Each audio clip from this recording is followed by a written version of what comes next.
پیل د الله تعالی په خوږ او مبارک نوم سره. دا زما د یار جلوه ده چې لیده شي لکه لمر په صومعه په سومنات. ابو جهل از کعبه می آید، ابراهیم ز بت خانه، کار با عنایت تو بود باقی بهانه. زما قدرمنو ښاغلو او منلو دوستانو سلام، ښې چارې او اختر مو بختور.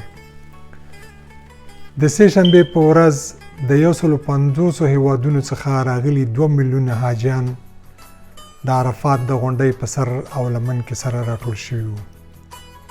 ټاکنده غرمه وه، خو په سپینو احرامونو کې ایماندارو ښځو، نارینهو او حتی کمکیو او ګلالیو ماشومانو یو وړوکی محشر جوړ کړی و.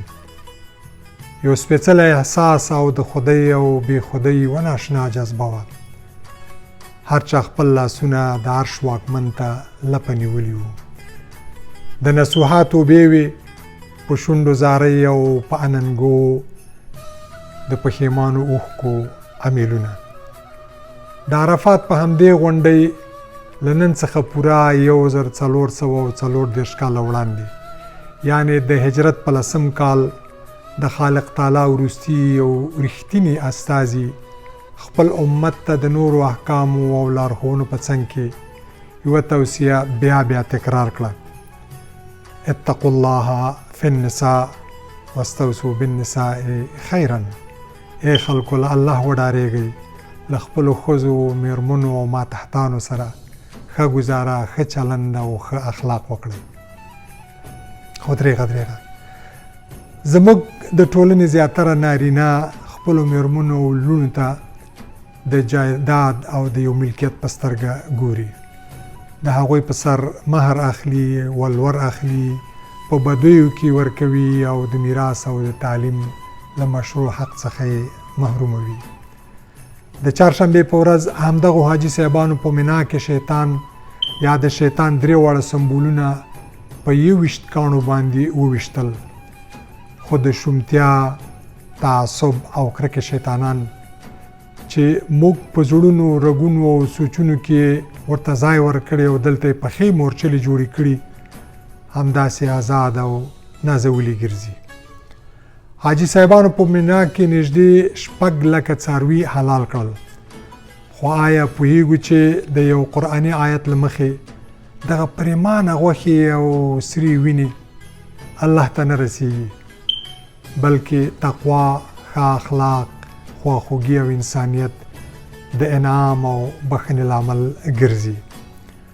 حج د زغم، پخلاینې، همدردۍ او برابرۍ دوهم نوم دی.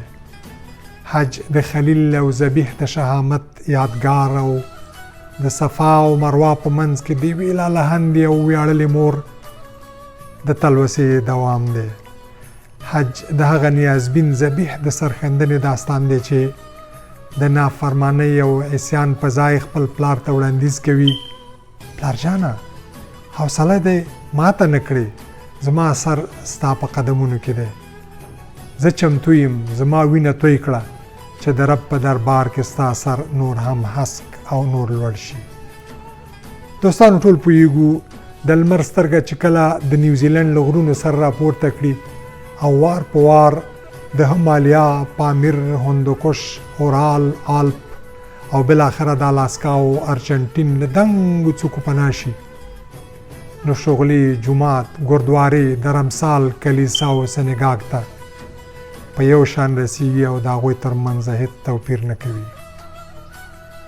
نو موږ ولې د چا کرکه وکړو؟ له نورو ځان بهتر وګڼو او د نورو د درد، رنځ او مصیبت څخه خوند واخلو. الله تعالی خو د مځکې او اسمانونو نور او پیغمبر د انسانیت معراج او د رحمت سمبول دی. دوستانو، عقیده د خالق او مخلوق ترمنځ یو نالیدلی مزی دی. د ځینو خلکو له فولادونو څخه هم مضبوط وي او د ځینو بیا هسې د غڼې جال او تار وي.